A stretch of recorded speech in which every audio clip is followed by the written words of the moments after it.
Next topic or next main head is contract of guarantee. According to section 126 of the Indian Contract Act, a contract of guarantee is a contract to perform the promise or discharge the liability of the third person in case of his default. So according to section 126 of the Indian Contract Act, अगर third party के default की वजह से कोई भी liability arise हुई तो उस लायबिलिटी को डिस्चार्ज करने के लिए, उसके प्रॉमिस को परफॉर्म करने के लिए जो कॉन्ट्रैक्ट होगा वो होगा contract of guarantee. So in a contract of guarantee 3 parties involve होंगी, surety, principal, debtor and creditor. जो पर्सन गारंटी प्रोवाइड करेगा that person is called surety, and वो पर्सन जिसके लिए गारंटी दी जाएगी that is called principal debtor. And next creditor means वो person जिसको गारंटी दी जाएगी फॉर द प्रिंसिपल डेटर, तो वो पर्सन होगा creditor. It means contract of guarantee में 3 पार्टीज़ इन्वॉल्व होंगी. फॉर एग्ज़ाम्पल हम एग्ज़ाम्पल के साथ क्लियर करेंगे कॉन्ट्रैक्ट ऑफ गारंटी को. लाइक एक प्रिंसिपल डेटर है जिसे मनी की नीड है, सो वो अप्रोच करेगा बैंक को. एक पर्सन है जिसे मनी की रिक्वायरमेंट हुई, लाइक एक डेटर है जिसे मनी की रिक्वायरमेंट हुई, उसने बैंक को अप्रोच किया एंड लोन की डिमांड की फ्रॉम द बैंक. बट अब जो बैंक है, जो नेक्स्ट पार्टी बैंक आई, बैंक ने तब तक लोन देने के लिए मना कर दिया जब तक कोई गारंटी नहीं देगा. बैंक ने कहा कि लोन तभी उस पार्टी को दिया जाएगा जब कोई गारंटी देगा उसकी कि अगर इन केस कोई भी डिफ़ॉल्ट अगर इस पार्टी ने कर दिया तो जो बैंक है उसको रीपेमेंट करनी होगी उस अमाउंट की. तो बैंक ने ये बोला कि अगर कोई गारंटी प्रोवाइड करेगा इस चीज़ की तो ही मैं आपको लोन दूंगा. तो जो डेटर है, जो पर्सन था जिसे मनी की रिक्वायरमेंट थी, उसने थर्ड पार्टी को विज़िट किया. थर्ड पार्टी कोई भी हो सकती है, तो उसने थर्ड पार्टी से ये रिक्वेस्ट की कि वो उसका गारंटर बने. सो थर्ड पार्टी ने गारंटी दे दी to bank. So 3 parties involve हुई. फर्स्ट इज़ बैंक, सेकंड जिस पार्टी को लोन मिला, एंड थर्ड जिस पार्टी ने गारंटी दी. So under contract of guarantee जिस पार्टी ने लोन लिया that is called principal debtor. जिसके लिए गारंटी दी थर्ड पार्टी ने वो कौन होगा? प्रिंसिपल डेटर होगा. एंड जिस पार्टी ने लोन दिया होगा उस प्रिंसिपल डेटर को that is called creditor. And जिस पार्टी ने गारंटी दी होगी प्रिंसिपल डेटर के लिए उसे हम बोलेंगे श्योरिटी. सो 3 पार्टीज़ इन्वॉल्व होंगी in the contract of guarantee. First is surety जो गारंटी देगा for the principal debtor. Next जिस पार्टी ने लोन लिया वो होगी प्रिंसिपल डेटर, एंड जिस पार्टी ने लोन दिया होगा that party is called creditor. So under the contract of guarantee there are 3 parties. Principal debtor की लायबिलिटी हमेशा प्राइमरी होगी, श्योरिटी की लायबिलिटी सेकेंडरी होगी. इट मीन्स अगर लोन की रिपेमेंट में डिफ़ॉल्ट करेगा प्रिंसिपल डेटर तो लोन की रिपेमेंट कौन करेगा? श्योरिटी करेगा. इस सिचुएशन में 3 पार्टीज़ होंगी एंड 3 कॉन्ट्रैक्ट्स होंगे. फर्स्ट कॉन्ट्रैक्ट होगा between principal debtor and creditor. Loan के लिए होगा जो प्रिंसिपल डेटर रिक्वेस्ट करेगा क्रेडिटर से, बैंक से, बिकॉज उसे मनी की रिक्वायरमेंट है. सो इन दोनों पार्टीज़ के बीच में फर्स्ट कॉन्ट्रैक्ट होगा. नेक्स्ट सेकंड कॉन्ट्रैक्ट होगा बैंक और श्योरिटी के बीच में. श्योरिटी वो पर्सन होगा जो बैंक को ये श्योरिटी प्रोवाइड करेगा, जो गारंटी देगा कि अगर प्रिंसिपल डेटर कोई भी डिफ़ॉल्ट करता तो लोन का जो भी अमाउंट है वो श्योरिटी बैंक को देगा. तो सेकंड कॉन्ट्रैक्ट इन दोनों पार्टीज़ के बीच में होगा. नेक्स्ट जो थर्ड कॉन्ट्रैक्ट होगा वो प्रिंसिपल डेटर और श्योरिटी के बीच में होगा. जो प्रिंसिपल डेटर होगा वो रिक्वेस्ट करेगा श्योरिटी से कि वो उसके बिहाफ पे गारंटर बने उसके लिए एंड एक श्योरिटी प्रोवाइड करे बिकॉज उसे मनी की रिक्वायरमेंट है. अगर श्योरिटी ने पेमेंट कर दी in case of default by the principal debtor, तो जो प्रिंसिपल डेटर है वो उस केस में इंडेमनीफाई करेगा उस श्योरिटी को, बिकॉज अगर श्योरिटी ने ये गारंटी दी है तो जो प्रिंसिपल डेटर है अगर वो इन फ्यूचर डिफ़ॉल्ट कोई भी करता है तो उस केस में जो श्योरिटी है वो क्लेम कर सकता है, एंड जो प्रिंसिपल डेटर होगा वो इंडेमनीफाई करेगा इस केस में किसको, श्योरिटी को। इंडेमनीफाई मीन्स कंपेंसेट करेगा। एंड आपने भी प्रॉमिस किया है टू बैंक कि आप बैंक को इंडेमनीफाई करोगे। जो श्योरिटी है उसने भी तो प्रॉमिस किया है ना कि वो बैंक को इंडेमनीफाई करेगा in case of loss by the principal debtor. So next comes essential elements of contract of guarantee. जैसे कि अभी मैंने बताया कि कॉन्ट्रैक्ट ऑफ गारंटी में 3 पार्टीज़ इन्वॉल्व होंगी, surety, principal debtor and creditor. Next, free consent होना चाहिए सभी पार्टीज़ का, which is essential for the contract to be valid. Next, surety's obligation. Surety की ऑब्लिगेशन तभी अराइज होगी जब प्रिंसिपल डेटर डिफ़ॉल्ट करेगा in the performance of his obligation, जब वो अपने डेट्स को रीपे नहीं करेगा। नेक्स्ट, ये जो कॉन्ट्रैक्ट होगा ये ऑरल भी हो सकता है एंड रिटन भी हो सकता है। Next comes consideration for guarantee. So in the contract of guarantee ये असेंशियल नहीं होगा कि कंसिडरेशन हो श्योरिटी के लिए। एनीथिंग डन और promise made for the benefit of the principal debtor may be a sufficient consideration to the surety for giving the guarantee. The consideration cannot be in terms of profit or loss for the promisor, it can be in terms of the promisor preventing a loss to the promisee। तो जो consideration होगा guarantee contract में वो कोई भी specific amount नहीं होगा। It means कोई भी मॉनेटरी बेनिफिट नहीं पे आउट किया जाएगा श्योरिटी को।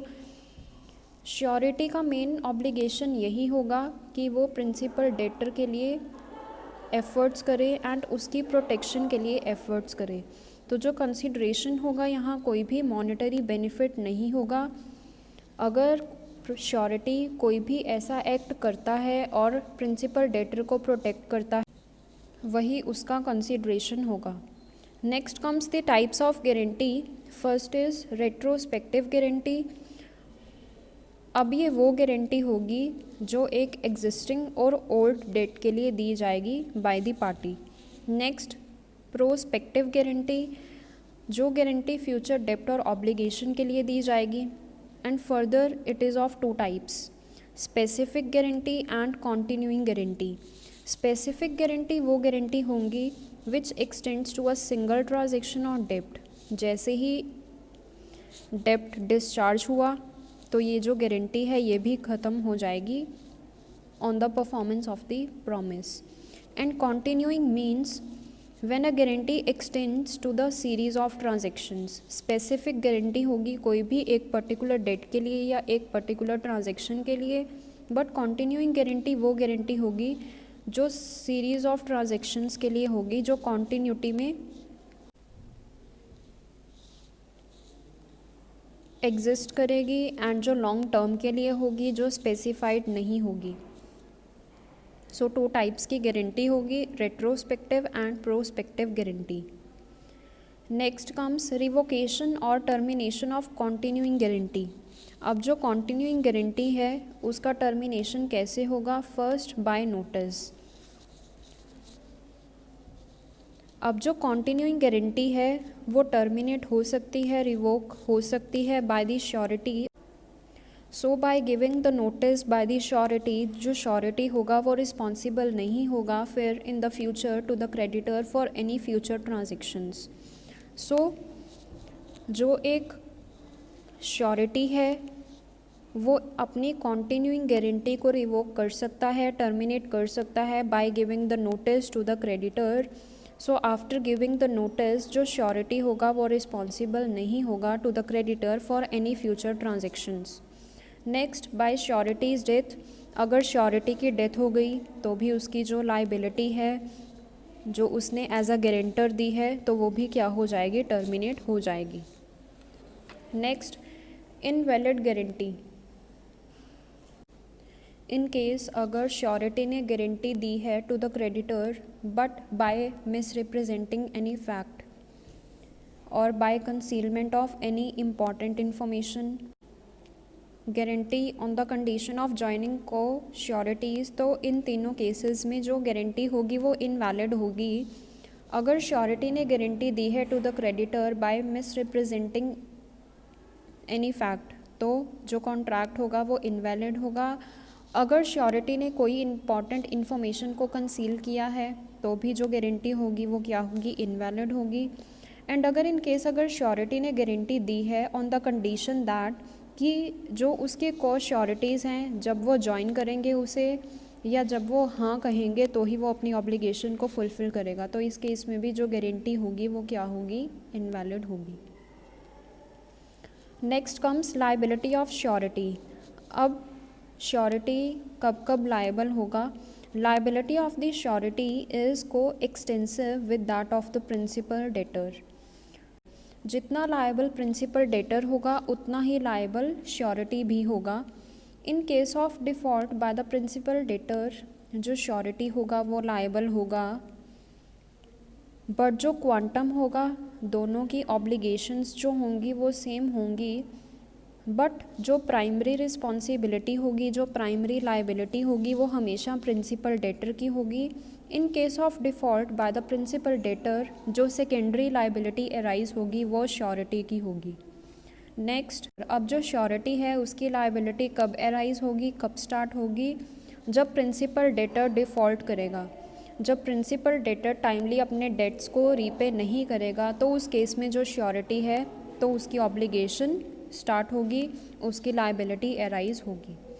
नेक्स्ट, लाइबिलिटी ऑफ को श्योरिटीज़। इन केस जहाँ श्योरिटी के साथ साथ को श्योरिटीज़ भी होंगे तो उस केस में को श्योरिटीज़ भी लायबल होंगे along with the surety. Next comes discharge of surety from liability. तो अब कुछ सिचुएशंस हो सकती हैं कब एक श्योरिटी की जो लाइबिलिटी है वो उससे फ्री होगा। First, by notice of revocation as per section 130 of the Indian contract act. अगर एक श्योरिटी नोटिस देगा टू द क्रेडिटर और जिसमें वो अपनी इंटेंशन को एक्सप्रेस करेगा कि वो फर्दर गारंटर नहीं बन सकता एंड वो फर्दर कॉन्ट्रैक्ट में इन्वॉल्व नहीं हो सकता, तो वो नोटिस देने के बाद फ्री हो सकता है अपनी लाइबिलिटी से। So after such notice the surety is not held liable for any future transactions. Next, by surety's death. अगर श्योरिटी की डेथ हो गई तो उस केस में भी श्योरिटी लायबल नहीं होगा for the future transactions. Next, bye variation in the terms of original contract. जब कॉन्ट्रैक्ट हुआ तीनों पार्टीज़ के बीच में तब टर्म्स और कंडीशंस क्लियर की गई कि कॉन्ट्रैक्ट के टर्म्स एंड कंडीशंस क्या हैं, but in future due to changes in the terms and conditions of the original contract, terms and conditions change होने की वजह से जो पुरानी टर्म्स और कंडीशंस थी वो अब नहीं रही, तो उस केस में भी जो श्योरिटी होगा वो फ्री हो जाएगा। नेक्स्ट, बाय रिलीज़ और discharge of the principal debtor. अगर प्रिंसिपल डेटर ने ही अपनी ड्यूटीज़ को या अपनी लायबिलिटी को डिस्चार्ज कर दिया तो उसके बाद जो श्योरिटी होगा उसकी तो कोई लायबिलिटी रहेगी ही नहीं, क्योंकि जो श्योरिटी होगा वो किसके लिए लायबल होगा, वो in case of default by the principal debtor वो लायबल होगा। सो अगर प्रिंसिपल डेटर ने ही अपनी लायबिलिटी डिस्चार्ज कर दी तो उस केस में जो अब श्योरिटी है वो क्या होगा, फ्री होगा। Next, agreement with the principal debtor. अगर श्योरिटी ने एग्रीमेंट कर लिया विद द प्रिंसिपल डेटर और उनकी म्यूचुअल कंसेंट के अकॉर्डिंगली जो कॉन्ट्रैक्ट होगा वो क्या हो जाएगा, टर्मिनेट हो जाएगा और जो श्योरिटी है वो अपनी लायबिलिटी से डिस्चार्ज हो जाएगा। Next, by the creditor's act और omission impairing surety's remedial. In case अगर क्रेडिटर ने ऐसा कोई भी एक्ट कर दिया which is inconsistent with the rights of the creditor, तो उस केस में भी जो श्योरिटी होगा वो उसकी लायबिलिटी डिस्चार्ज हो जाएगी। Next, loss of security by the creditor.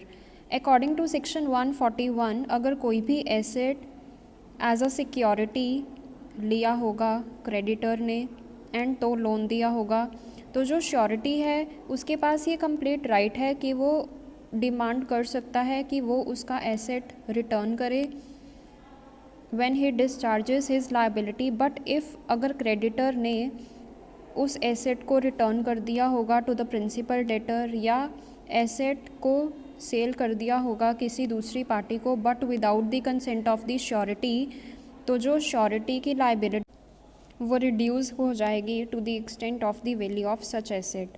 Next, अगर गारंटी ऑब्टेन की होगी क्रेडिटर ने बाय एनी मिस रिप्रेजेंटेशन और कंसीलमेंट और on the condition of joining the को श्योरिटी, तो इन सभी केसेस में जो श्योरिटी की लायबिलिटी है वो डिस्चार्ज हो जाएगी।